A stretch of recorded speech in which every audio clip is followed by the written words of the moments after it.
If you believe an eclipse is a merely new or full moon with a more dramatic name, an eclipse, you are deeply mistaken. Eclipses occur only when the axis of destiny is activated. And this season, winter-spring 2026, it will be activated twice. Today I will explain who will truly experience this reset caused by the both eclipses and why it does not operate according to the zodiac signs.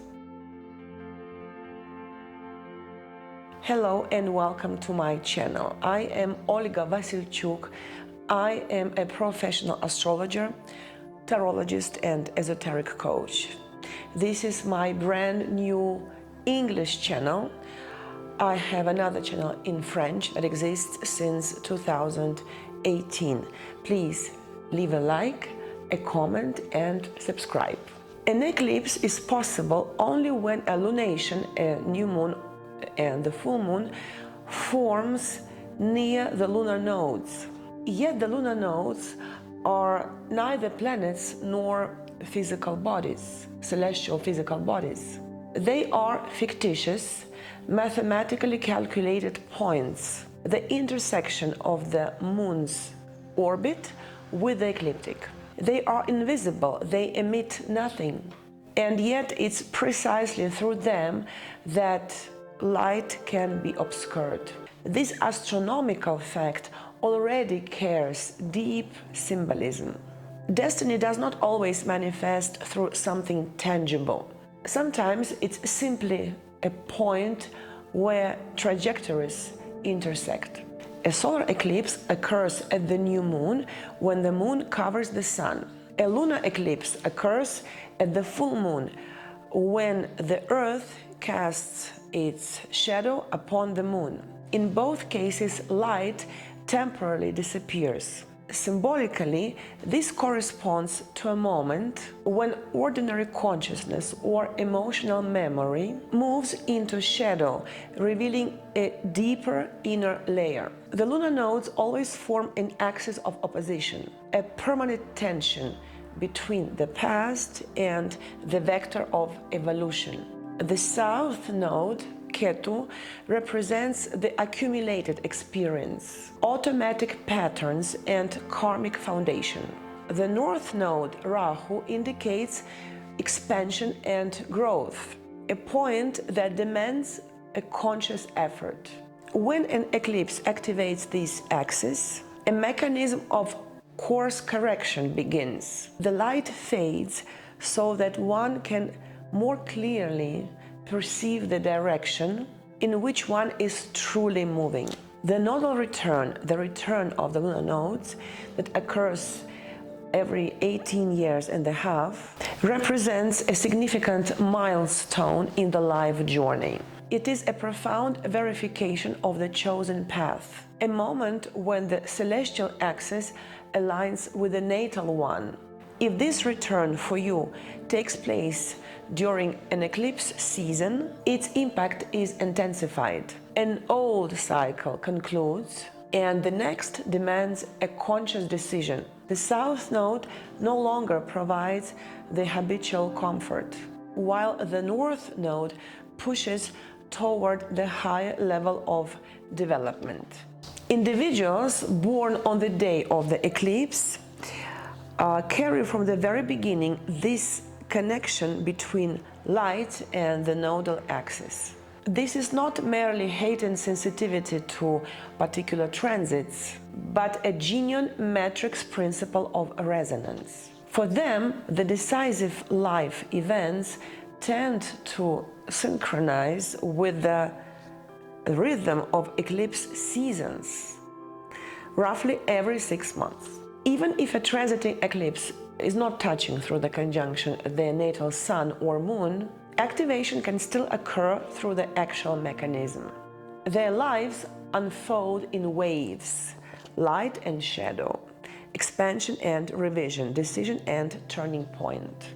When a birthday falls within the 2 weeks before the first eclipse of the season, or between the 2 eclipses of the season, or within the 2 weeks after the last eclipse of the season, the year that begins for you starting from the solar revolution can become pivotal. It may correspond to a change of status, to an important transition, or the closure of a life chapter. The nodal axis activates at the very moment the personal solar cycle renews, amplifying the weight of decisions and events. The first eclipse of the season, the new moon, and the annual solar eclipse in Aquarius, in my sign, on February 17, around 7 a.m. Eastern Time, New York, in 28 degrees of Aquarius, 2849 to be precise. A solar eclipse is a new moon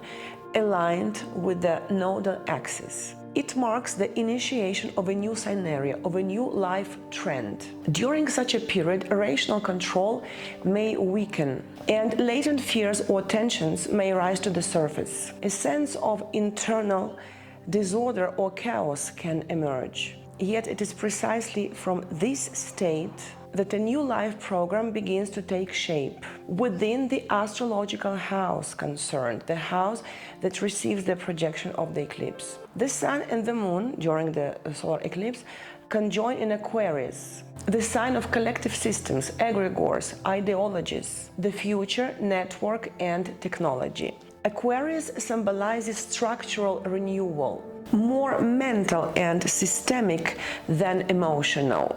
This eclipse can manifest as a shift in social position, a change in one's circle, an ideological break, departure from a group, or the emergence of a new professional direction. A lunar eclipse corresponds to the full moon. It will occur on the axis of the signs Pisces, Virgo, in 12 degrees of Virgo.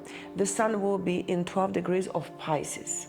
1256 of Pisces to be precise. It will occur around 6:34 a.m. Eastern Time. The full moon and the lunar eclipse corresponds to the point of culmination of the cycle already in motion that started on the new moon in the beginning of the lunar month.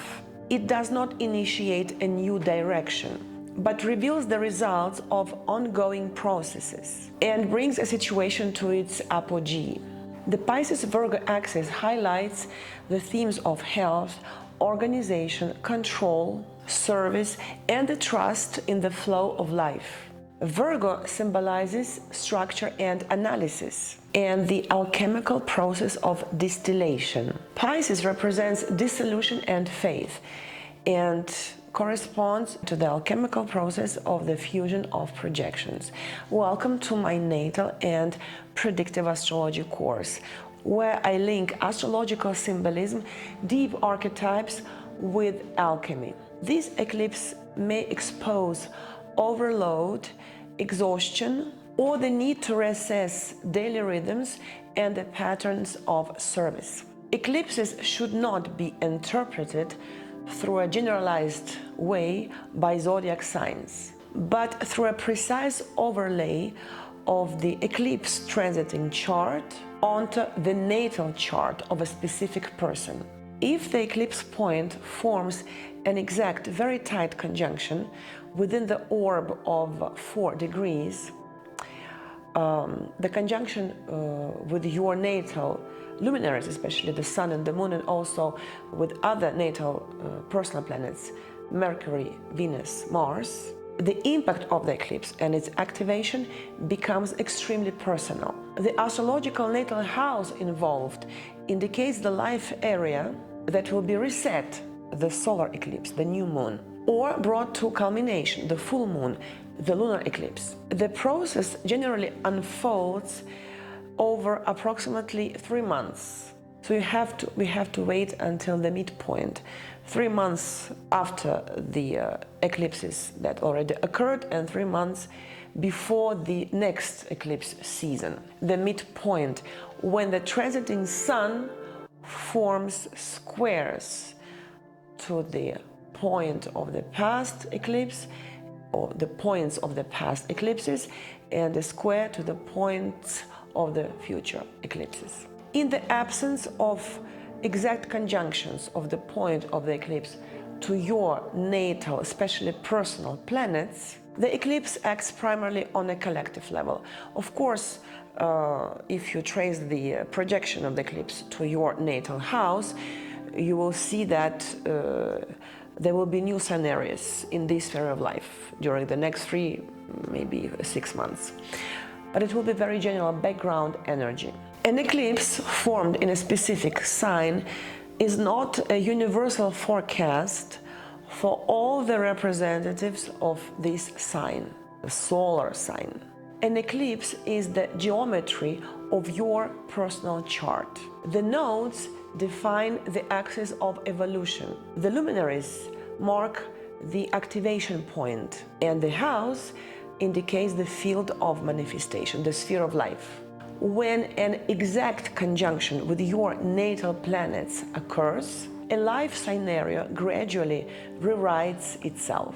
If you wish to understand how this eclipse season activates your personal chart, it is necessary to analyze exact conjunctions and relevant natal houses. If you would like to have an in-depth personal consultation reading with me, all the booking information can be found in the description below this video, as well as in the description of my YouTube channel.